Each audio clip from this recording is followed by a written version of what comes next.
So tell me why Arionne is out here in the streets, coleslaw, talking about her and Martell having untold story.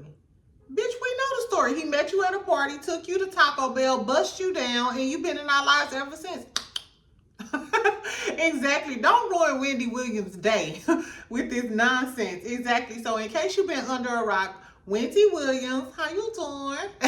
She did an interview this morning with the Breakfast Club, and then right after that, she did an interview with Don Lemon. So we're gonna talk about that. She also has an interview dropping tomorrow with Jason Lee, which I'm not gonna lie, I'm excited to see what Jason Lee gets out of the interview. Anyway, it was a serious interview. The blogs have just been posting her talking about Diddy, which we knew that, girl. We knew he going down. Anyway, so we're gonna get into what Wendy was talking about on her interview. It was a great interview. I was happy that Wendy was back. It was giving very much. Exactly. Y'all see my little coffee mug? Exactly. Merch is gonna be coming soon. Exactly. So friend, I don't know if you're on lunch break. I'm working from home today. Thank the Lords. Thank the Lords, exactly. So I can get to the nail shop before the strippers wake up. Anyway, so make sure y'all subscribe, make sure y'all like this video, and we're gonna talk about some shit. We also gonna talk about Young, Famous, and African. If y'all ain't watching Young, Famous, and African, we're gonna talk about the trailer, child, because we watching it tomorrow. Anyway, so like I said, make sure you subscribe. Let's talk about some shit. Tell me why right before I was getting ready to literally after I was getting ready to press record and my phone rang, this boy talking about something, hey girlfriend, da da da. Boy, I don't even know you like that. Don't try to take me fast. I hate when somebody try to take you fast like that. Put it in a note with some edible arrangements and some roses, bitch. No. Ooh, I hope you ain't watching. That's why I don't give out my YouTube channel. When I meet new people, unless it's women. Exactly. Anyway, so first y'all want to talk about, okay, so first let's go down to let's go into the whole files in the whole office on Whole Valley. Okay. Let's talk about this shit Cole started talking about real quick. I told y'all I low-key don't believe shit else she talking about, but because I know y'all interested, we gonna talk about it real quick. But after she said that Black was closed, first of all, Black not closed. They just had an AKA event yesterday. Tisha posted it all on her story. Shout out to my Zetas. It's their Founders Day. Exactly. So that was a lie. Then she said that her and Destiny didn't really talk and her and Destiny wasn't really friends. Well, how did Destiny tell you that she don't really fuck with Lance like that? Like, girl, I'm so sick of these lying ass. Anyway, so this is what she had said though. She said that her and Martell working on a 2 and 3 year plan. Martell desperately needs to rebrand. Bitch, you are the rebrand that he needs. That was what was crazy to me. She like, Martell definitely needs to rebrand. A part of his rebranding is to get rid of your ass. Exactly, but now he got kids with you. He's stuck with you. Anyway, she also said that they were talking about her getting on the show. She was on the phone with all of the 4 Scotts. So Tisha, we don't feel bad for you no more, because before Martell talked about you and the Buick and the Bessemer of it all, you and your husband, whatever we gonna call him, got on the phone with her along with Kimmi fake ass and Maurice preaching DUI having ass, allegedly. This is all allegedly and in my opinion, or accused of DUI. Exactly. Y'all all got on the phone with Coleslaw. She said that Marceau told Martell, bring her on the show, because they were desperate to get picked up again. And I'm assuming because there's rumors that Melody not returning, which I know a lot of y'all said, I'm not watching that shit without Melody. Nobody has fun, funny shade outside of Marceau. We don't want to see Maurice. We don't want to hear Maurice preaching because you a fraud. But you know what she did say? She said Kimmi chimed in and said, I'll film with her. I'll be her friend. So Kimmi, is that why you had an attitude with Mel at the reunion? Because y'all figure if Mel leave, we'll usher Coleslaw on? And you said you will film with her? The same bitch that outed Maurice is having big backs? You know what? At this point, if they bring this girl on, because Kimmi is thinking, hey, I could be nice to her. Kimmi, since you want to be nice, please bring this girl on. Bring her on and let her drag Maurice and them through the mud. Because she always say Marceau is a hoe. Marceau is a hoe. Exactly. And do you still want her on now that she brung the side chick on that allegedly had a threesome with Marceau and Maurice, bitch? Kimmi, you a op pack girl. And I was wondering why after that DUI stuff in the last episode, Kimmi, you at Mel House breaking bread with her, spilling tea. So why do you have energy for her again at the reunion? Is this something that we don't know? Is it because of the lawsuit? Is it because you found out that he was cheating? What's the tea, Kimmi? Kimmi is a fake ass bitch. She's fab. She's fab, y'all. She's a fake ass bitch. Anyway, but that's just what Coleslaw said. So we really don't know because we already determined she was a lying ass bitch. But I digress. Anyway, she was talking about how, like I said, Martell need a storyline. She said she's not going for him filming with nobody else because they're considering getting their shit together and being married. She said when he be filming, he be calling her and she be amping him up. Like, no, they said this, they got you fucked up. And she said in one of the scenes, she told Martell to go in on Marceau. And she mentioned, and Marceau, she told Martell to go in on Marceau. Martell mentions Vegas and he said that Marceau shut up. I wonder, is this the same Vegas trip that the Harry Hines girl was telling us about? Did Martell mention the Harry Hines girl and the Vegas trip in the scene and it shut Marceau up? So once Tisha came out and said that Martell was allegedly gay, he figured, okay, well, let me usher in this Vegas shit since I said this on the scene and it made him shut the fuck up. I don't know, y'all. I don't know. At this point, I don't think Marceau is scared of whatever Martell got in his ammo right now. Because they have the ammo of Martell allegedly being gay. So I feel like Marceau, he's a pretty smart guy. I feel like Marceau told Tisha everything, or everything that he feels like could possibly come out. You know, the girls who didn't sign a NDA. I'm assuming he got an upper echelon level of girls, and then like a Harry Hines level of girls, like the girl in the interview. Anyway, but this was my whole thing. Her saying that she be hyping Martell up to say this shit or whatever, that just reminded me that Martell was talking about to the therapist about how he has these negative forces in his life and they toxic and he know he needs to get rid of them, but he continues to do so.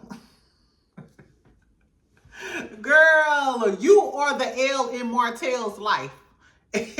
You are both of the L's in Martell's life. He got you pregnant. That was an L. He lost his family. And you continuously are being an L because you probably souped his head up to do that damn interview. Now he regretted. That's why he took the damn trailer off of his Facebook page and his Instagram page. I think you are the virus in Martell's life. He's a virus within himself. I mean, Marlene had him. You know what I'm saying? Like, he really can't do nothing. But I feel like, yeah. Martell, when he was talking about his therapist, he was talking about you, Coleslaw.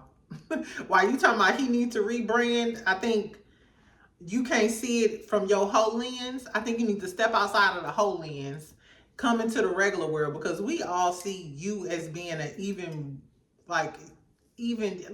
bad, worse influence on Martell. He's already fudged up in the head, I guess. But we ain't gonna blame it on her because Martell narcissistic, he a dog or whatever. And I just feel like once he find him a better woman that can deal with him, then he gonna realize that she's not for me because y'all ain't accomplished shit, bitch.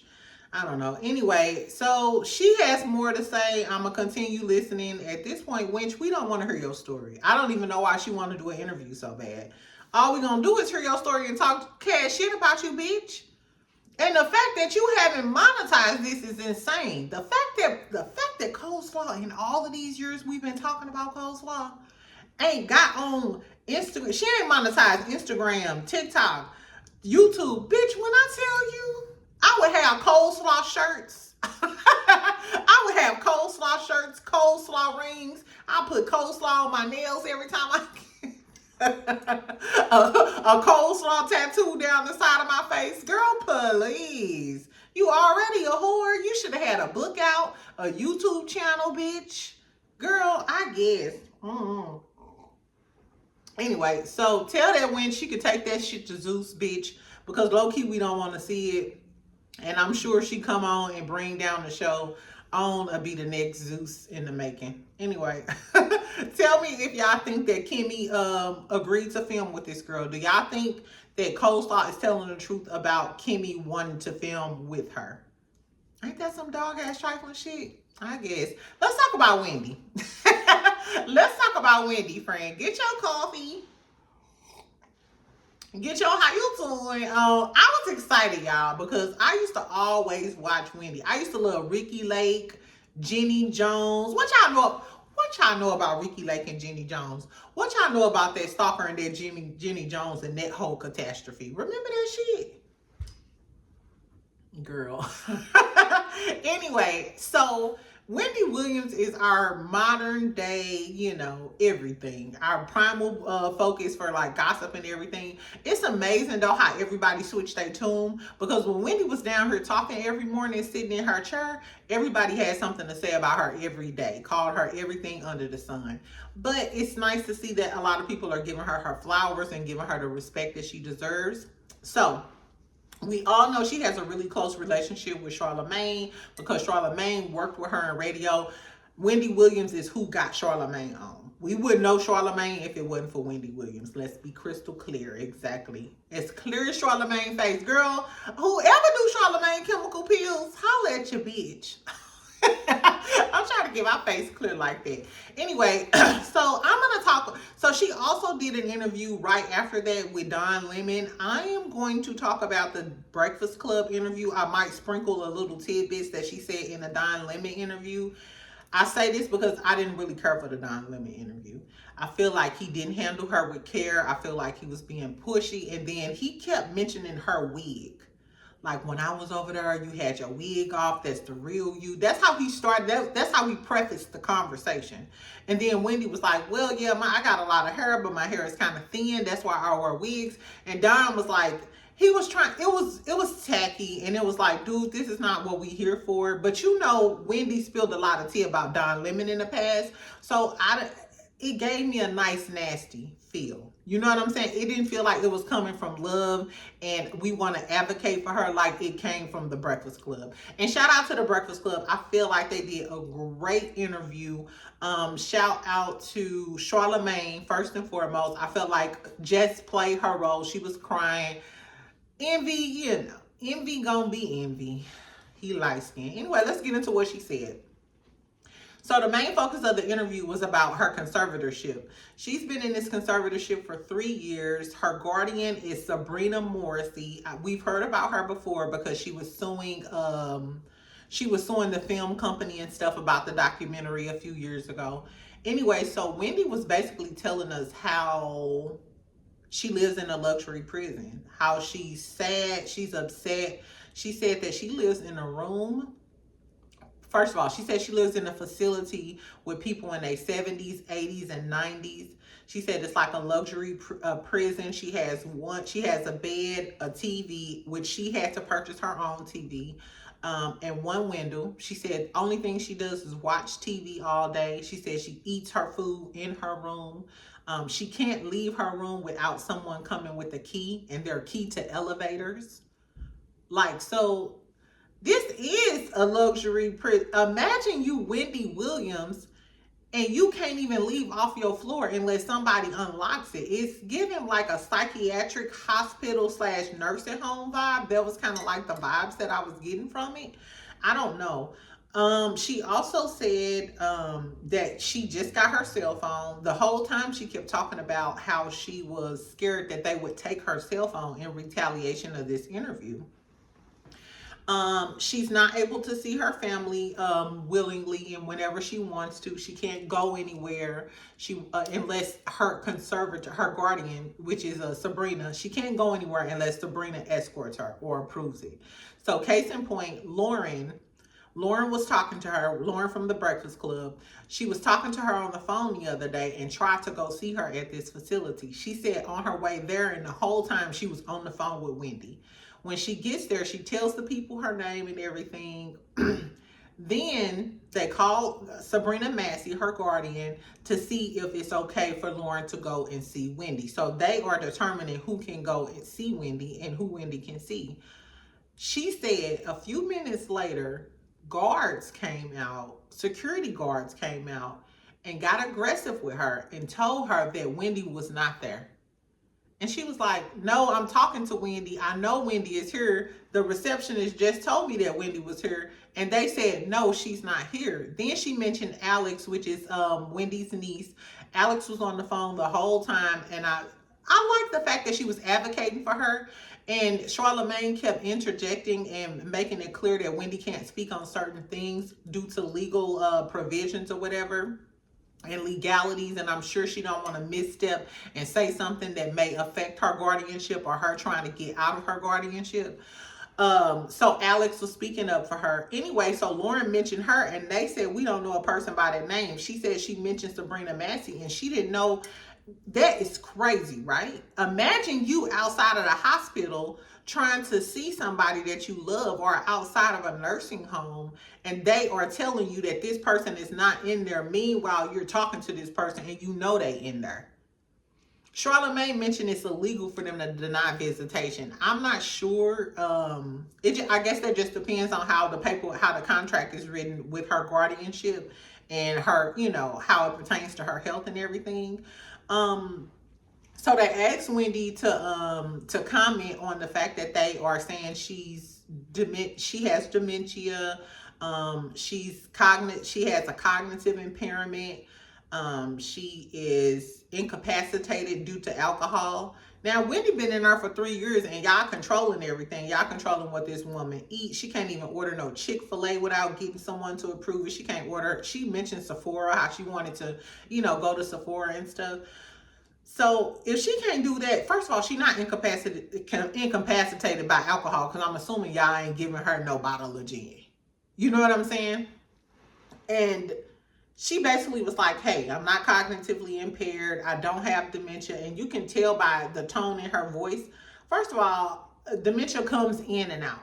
And it comes in spells. It can come quickly. It differs from person to person.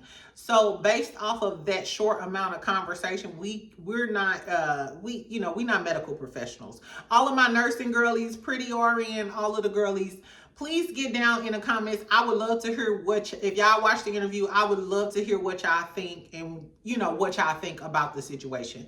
So dementia, you know what I'm saying? That's kind of da-da-da. But you can obviously tell Wendy is not cognitively impaired.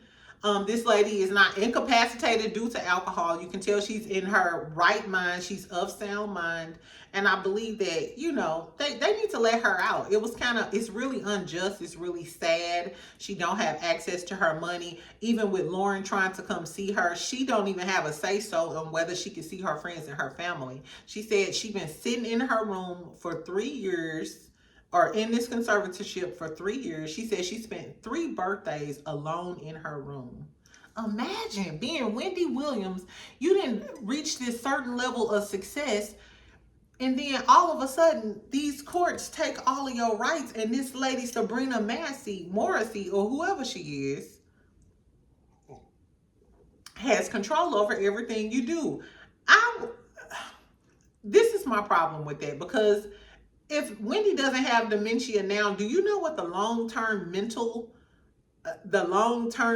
effects would be from being in your room and being in solitude and isolated from the world for 3 years?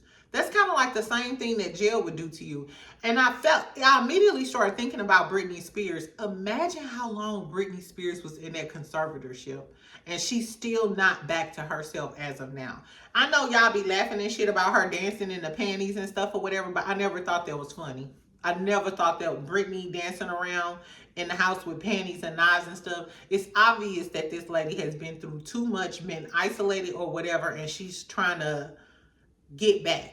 And sometimes ain't no getting back to your regular self. Anyway, so I thought the interview was really, really good. Wendy started crying. She started crying when she started talking about her father and how she wanted to go out and do stuff with her father. She wants to move back to Miami. She wants to live with her family because her son, her niece and all the rest of her family live in Miami. I don't know. It was really, really a sad situation. I'm gonna do a little research just because I want to know. I didn't have time. I'm sorry, y'all. Y'all know I'll be working. Y'all know I'll be working, girl. Exactly. Anyway, but I want to know how often they revisit these conservatorships and run different tests to determine, you know what I'm saying, whether this person, is that like a periodic thing? I want to know how it all works now. Now I'm curious. Anyway, so I was happy just that we can hear from Wendy because they were trying to make it sound like she was way worse off than what she was. They did drop a petition, which I'm going to find the link, or if anybody has the link, feel free to drop it in the comments or whatever. A petition to get Wendy out of that conservatorship. And I mean, I hope all of these interviews help her. That's the only thing. I'm assuming this is her cry out for help. So, because later on, I'm assuming like right after she did the Breakfast Club interview today, she did an interview with Don Lemon, and Don Lemon mentioned that Alex was crying before Wendy got on the phone. Alex was crying, which is her niece, because she thought maybe they took Wendy's phone as punishment for the Breakfast Club interview. So that's crazy. That's crazy. You know what I'm saying? That just in those few minutes, she was so concerned that they would take her cell phone that she was crying right before the Don Lemon interview. Because after Lauren came and tried to see her, tell me why they told her that they stole her dog. No, that they didn't tell her they stole her dogs, that they sold her cats. So previously, Wendy said they told her that her cats were with someone else. And I guess as retaliation for Lauren coming, they told her that they sold her cats. How the fuck y'all gonna sell a bitch pets, girl? I don't know. The whole situation sounds so shady. She said Sabrina was trying to get her some money. Like I said, I'm not really gonna go into the Don Lemon interview. It was really, really short, and I didn't like his tone. It just wasn't. The Don Lemon interview compared to the Breakfast Club just didn't sit well with me. So tell me what y'all thought about the interview. They said Jess Hilarious was crying in the studio. Charlemagne, the fact that him and Wendy really like went through a lot, it was like a full circle moment. I thought it was really nice that he was able, I'm sure he was the liaison to get this interview for them. And I thought it was really good. It was really good that Charlemagne handled it with class. I felt like he was really trying to advocate for Wendy and he really cared. So that was a plus. Excuse me. Excuse me, I'm sorry. Anyway,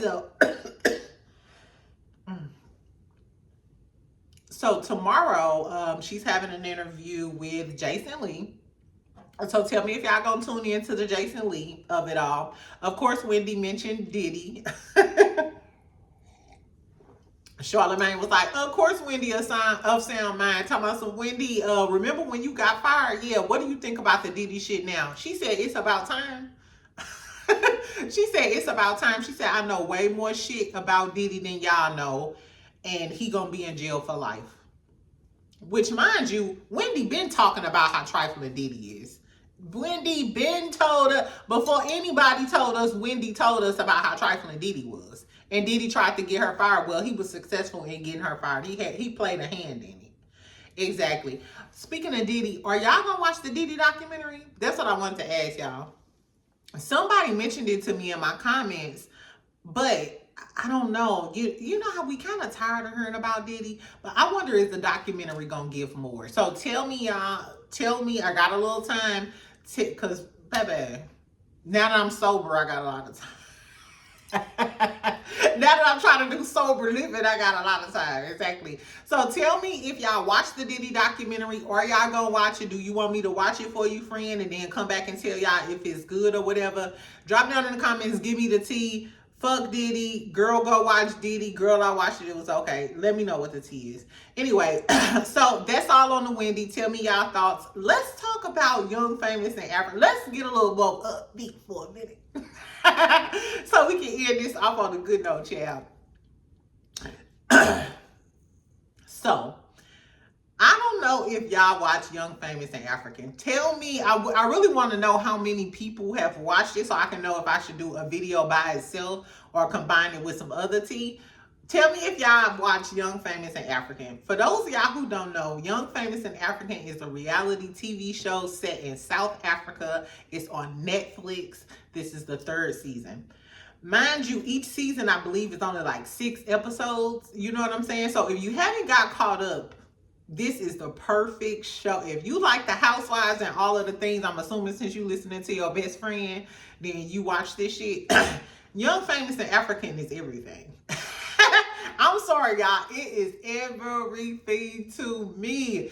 It's good. It's worth watching 1 and 2. You could probably do it in a few hours or something because, like I said, it's only like 6 episodes.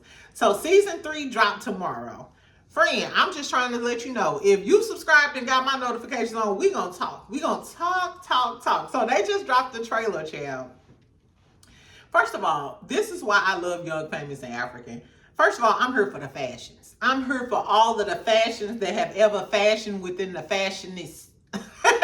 So if you like Real Housewives, if you like Salt Lake City, if you like any of those, I don't give a fuck about what nobody say. Young, Famous, and African, the girls' fashions are killing all the Housewives' fashions. All of them, across the board. Ain't nobody fucking with the African girlies on that fashion tip. I'm sorry. Beverly Hills, y'all do a little something. Salt Lake City, you and Brownwood, y'all do a little one too. Atlanta girlies, the Atlanta girlies get some of their fashions from Young, Famous, and African. Who y'all think styled Phaedra, not Phaedra, but Portia's wedding? Let's talk about it. Swanky Jerry. So Swanky Jerry is one of my favorite people on Young, Famous, and African. He's very flamboyant. He's a fashion designer. Like I said, Swanky Jerry, he's Nigerian. He designed a few of Portia's outfits for her wedding with Simon. And he helped with the designing of some of her, like wedding. He gets down. The point of the matter is he gets down in the fashion department and the fashion girlies take note. Exactly. So Swanky Jerry, he's a famous fashion designer. He's from Nigeria. His best friend is Annie. Annie also comes with the fashions, baby. Annie get on my nerves and she a stupid bitch. But Annie comes with the motherfucking fashions, baby. Anyway, so Angie is, is it Annie? I keep saying Angie. Annie is married to this famous rapper or whatever. He done had about 1,000 kids on her. Y'all think Jock is a motherfucker? Martell had one girl. Her Annie husband then had multiple babies on her. She been married to him for a long time, and she's just a typical dumb bitch in some high fashions. But she look good. And she's famous in her own right. She's an actress herself. So Annie is doing the damn thing. She just dumb as hell. She just dumb as hell, child. Man cheating on her, da-da-da-da. But she lives, the lifestyle of the rich and famous. So they from Nigeria. What else? Kandi gonna be on this season too. Kandi is a famous Kanye, that's her name. She's a famous actress. She caught a lot of slack in the last 2 seasons because she did so much bleaching. Like, she used to be my color, and now she probably like Tammy Roman color. Exactly. But you can tell that they do the bleaching because a lot of people who bleach their knuckles and their hands, they still be brown skin. It's like light skin Michael Jackson, dark skin Michael Jackson. So they caught a lot of flack about the whole bleaching epidemic in Africa and in some countries of Africa. So Kanye is a famous actress and she comes with the dramatics. Kanye gives me Carly Red. She keeps the drama stirred up. Don't Kanye give y'all Carly Red action? Exactly. So she'll be on there. DJ Naked is gonna be on there. He's this cocky, bald head. He looked like Charles S. Dutton, girl. But he got this young, little, hot Hispanic girl. Well, she looks Hispanic, or maybe she's white. I don't know. But she been trying to tie him down, and he's like, no, if you want marriage, I don't give a fuck. How, girl, if ain't nobody got the arrogance and the audacity, it's an African man. An African man, girl, he might be dirty. He might be 5'6", dirty, dusty, crusty. But he gonna dress well and he gonna have some money and he gonna talk his shit. Girl, Girl, DJ Nicky got the audacity for me because, baby, you ain't even cute. But he's a famous DJ. He's very well known or whatever. So we gonna get the continuation of DJ Nicky and his battle with his little white young girl who just can't seem to let go. What else is gonna happen? We gonna see Diamond. So Diamond is a famous rapper. He's not as big as Burna Boy, but he's from Zimbabwe. Very cocky girl, very cocky, very rich. So one of his baby mamas is Zari. Zari got 2 kids by him. And she called herself the big boss or some shit, boss bitch or some shit like that. And she thinks she the Don Dada. She thinks she the Don Dada. I didn't like Zari last season. She wasn't my type of girly. She was getting into it with the girl Annie. Annie and Zari pretty much don't like each other. And a lot of them just don't like Zari. To me, Zari gave stuck up bitch vibes for no reason. Like, girl, you ain't nobody but Zami. You ain't nobody but Diamond, baby mama. Anyway, so Diamond allegedly trying to talk to some new girl. The new girl like, fuck Diamond, I don't want him. And he is so cocky and arrogant. He like, I know she wants me. What the fuck else would she want? Child, outside of the fashions, this is why I love Young, Famous, and African. And like I said, if y'all ain't watched it, then y'all don't understand. So go watch it, friend. Baby, when I tell you the fashions, because they gonna dress, I don't give a damn if they going to brunch. It's gonna be flowers and florals and Gucci and silk wraps across their head and shit. These motherfuckers gonna dress. Outside of them dressing, coupled with the accents and the drama, if y'all ain't got no African friends, go get you a few, poo. Because I'm trying to tell you, you could go over their house like, hey, come on over, we gonna have a few drinks. You know, I might cook some lunch or something. You're like, okay. Baby, you go over there at 3 o'clock. It's gonna be Hennessy flowing, somebody barbecuing suya. They getting into arguments about politics, and fuck you. It is so true. Oh, shout out to my African girlies. Shout out to my African girlies and my African boys, child. It's always a good time. I ain't gonna hold you. It's always a good time for me. So Young, Famous, and African gives all of that. It gives high fashion. It gives major drama, storm off, and then coupled with that African accent with a little bit of French. I can't wait, friend. One thing I did notice, I didn't see Andil in the damn new trailer. So do y'all remember Andil? He played the cool, calm, collected type of dude. He kind of remind me of an African Chris Fletcher. You know what I'm saying? Dressed nice, really well spoken, but you a creep too. So remember last season, we got Andil and both of his baby mamas. And the baby mamas was like trying to war against each other. But Andil was giving very much, I'm still gonna fuck with both of y'all. I'm still gonna fuck with both of y'all. I'm still gonna have these 2 separate households. And that's what it's gonna be, bitch. But he said it in such a smooth, suave way. And I think he was paying for everybody's bills. So one thing we know about African men, they gonna pay the bills. They gonna take care of their family. And I think that's the reason why African men, they think they better than American men, even though they cheat their ass out, which I be like, boy, you motherfucker, you cheat just like black men cheat. Like, who the fuck is you to talk about black men? But they feel that it's different because they'll take care of both of their women. If they got 2 baby mamas in 2 households, they'll pay the bills in both of those households. And I think that's one of the caveats of having multiple women in multiple households over in Africa. In certain cultures, I don't want to sound ignorant. In certain cultures, I know that it's okay.